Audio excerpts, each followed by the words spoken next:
কিচ্ছু জানে না, আমি সবচেয়ে বড় আলেম আছে এরকম লাইভে এসে তর্ক করে কিনা।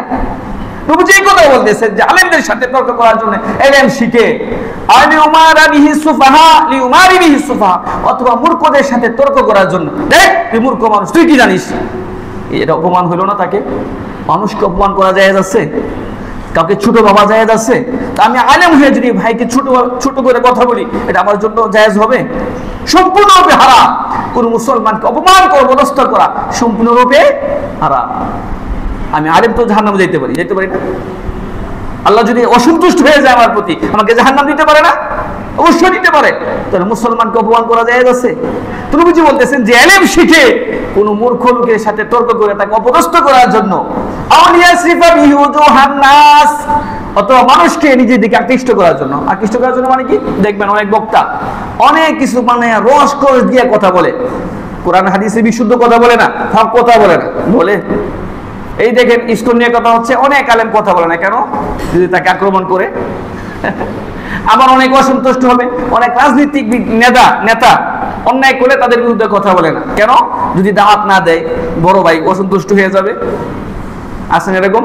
তো নবীজি বলতেছেন যে ইলম শিখে মানুষকে আকৃষ্ট করার জন্য তেলায়া কথা বলে, সুন্দর সুন্দর কথা বলে, হাদিস বানায়া কথা বলে। আছে না নাই? খুব সুন্দর করে আইরে মেয়েদের হাদিস বানায়। আসিফ হুজুর আছে না, অনেক হাদিস বানায় মেয়েদের পক্ষে কি সুন্দর করে কথা কয়, মেয়েদের সাপোর্ট পাওয়ার জন্য। এই ধরনের বক্তা আছে না নাই?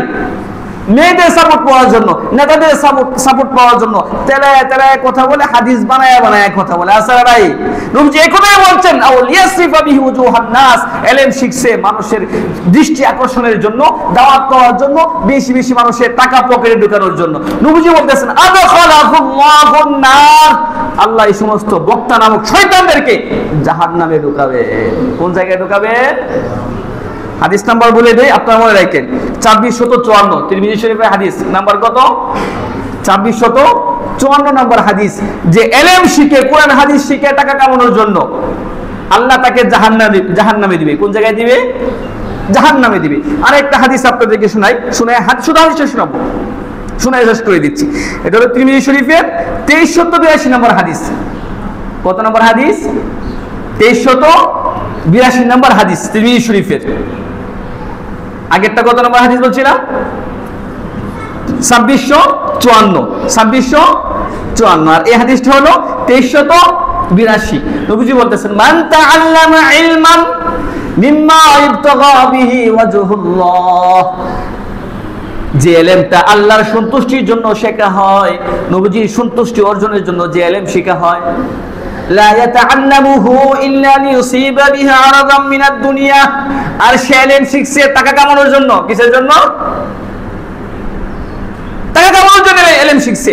নবীজি বলতেছেন, লাম নাজিদ ইয়াউমাল কিয়ামাতি আরাফাল জান্নাতি ইয়ানি রিহাহা, নবীজি বলেন সে কিয়ামতের দিন জান্নাতের গন্ধ পাবে না। তাহলে এই কথাটা কাদের বিষয়ে? বক্তাদের বিষয়ে কথা। সব বক্তারা আবার আল্লাহ বক্তাও আছে। যে ব্যক্তি ইলম শিখছে টাকা কামানোর জন্য, কি কামানোর জন্য? টাকা কামানোর জন্য।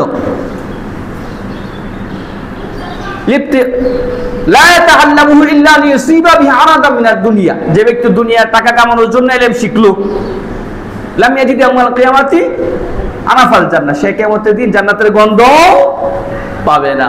কত নম্বর হাদিস? তিরমিজি শরীফের 2382 নম্বর হাদিস।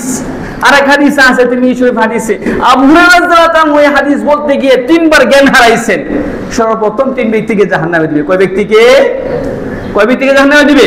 3 ব্যক্তিকে। 1 নম্বরে হলো আলেম হাফেজ, যারা ইলম শিখছে দুনিয়া কামানোর জন্য। কিসের জন্য? 2 নম্বর শহীদ, যারা নাম কামানোর জন্য কি করছে? জিহাদ করছে। 3 নম্বর দাতা, মানুষ দানবীর বলবে, দানশীল বলবে, এই জন্য দান করে বেশি করে মানুষকে দেখা যুবক নেতা 10 লাখ অমুক কথা 30 লাখ করে দেয় না, ওজের মধ্যে টাকা লেখায় পরে আর দেয়। আছে ভাই? আচ্ছা, এখন আসেন একটু সংক্ষিপ্ত আত্মসমালোচনা করি আমরা। অনেক বক্তা দেখবেন এই শীতের সিজন শেষে হিসাব করবে যে এখন এই বছর একটা ফ্ল্যাট কিনছি, এই বছর নতুন একটা গাড়ি কিনছি, এই বছর নতুন একটা প্লট কিনছি। আসলে সে ফ্ল্যাট কিনছে, গাড়ি কিনছে, বাড়ি কিনছে নাকি জাহান্নাম কিনছে? বলেন কি কিনছে? জাহান্নাম কিনছে। এখন বলতে পারেন তাহলে বক্তা চলবে কি হবে? কে দুনিয়া থেকে আর ব্যবসা নাই? তোমাকে চুক্তি করে যেতে হবে। মানুষ যেটুকু হাদিয়া দেয় আলহামদুলিল্লাহ, তুমি দিনের প্রচার প্রসারে তাবলীগের কাছে করে যাও, বয়ান করে যাও আল্লাহর জন্য, মাঝে মাঝে দিয়ে আসো যে আজকে আপনার কাছে কোনো টাকা নেব না, আপনার মাহফিলে সব দিয়ে দিলাম, মাদ্রাসাগুলোতে দিয়ে দাও, এতিমখানায় সব দিয়ে দাও, ফ্রি বয়ান করো ওখানে। পারে না? আল্লাহ কি তাকে না খাওয়া রাখবে? কি বলেন, না খাওয়া রাখবে? আমি অনেক সময় যে আপনাদের এলাকায় খানা আমার পরে অনেক সময় বলতে ভুলে যাই, বলি না। আল্লাহ কি না খাওয়া রাখে? যেদিন বলতে ভুলে যায় এদিন আমার ভালো খাওয়া হয়। বাস্তব কথা, যেদিন বলতে ভুলে যায় বা ইচ্ছা করে বলি না, এদিন আল্লাহ আরো ভালো খাওয়ায়, বিরিয়ানি খাওয়ায় অনেক সময়। তো আল্লাহ তাআলা বান্দাকে না খাওয়া রাখবে না, কিন্তু আমাদের অন্তর তাকওয়া আনতে হবে। টাকার উপর সবার বিশ্বাস চলে গেছে। এমনকি সমাজে যে হুজুরের টাকা আছে, এই হুজুরের সালাম দেয় সবাই, যে হুজুরের টাকা নেই সালামও পায় না। আসলে নাই? আসলে কি টাকার কি সফলতার মূল? আমি তো বয়ানের শুরু থেকে বলতেছি, সফলতার মূল কি? টাকাও না, ক্ষমতাও না। যদি টাকা সফলতার মূল থাকতো, কারণ সবচেয়ে বেশি সফল থাকতো, ঠিক কিনা বলেন? ক্ষমতা যদি সফলতার মূল থাকতো, ফেরাউন সবচেয়ে বেশি সফল থাকতো। কিন্তু ওরা কি সফল? কারণ সফল, ফেরাউন সফল। কিন্তু হুজুর সাল্লাল্লাহু আলাইহি ওয়াসাল্লাম ইন্তেকালের দিন ঘরে তেল নাই, কিচ্ছু নাই। উনি সফল না বিফল? উনি সফল, উনি সফল, উনি সফল। বিশ্বনবী সাল্লাল্লাহু আলাইহি ওয়াসাল্লাম সফল। তাকে আমরা ফলো করব, তাকে আমরা ফলো করে চলবো ইনশাআল্লাহ। হারাম খাবো না কখনো, কি বলেন? অন্যায় কথা বলবো না, অন্যায়ের পক্ষে থাকবো না, অন্যায়ের প্রতিবাদ করবো, এটা আমাদের ইমানি দায়িত্ব। অন্যায় হলে আমাদের সামনে প্রতিবাদ করা, প্রতিহত করা, এটা আমাদের ইমানি দায়িত্ব। আল্লাহ তাআলা আমাদের সকলকে সত্য বুঝার, হক বুঝার, সত্য পথে চলার তৌফিক দান করুন। যারা সুন্নাত পড়ে চাঁদা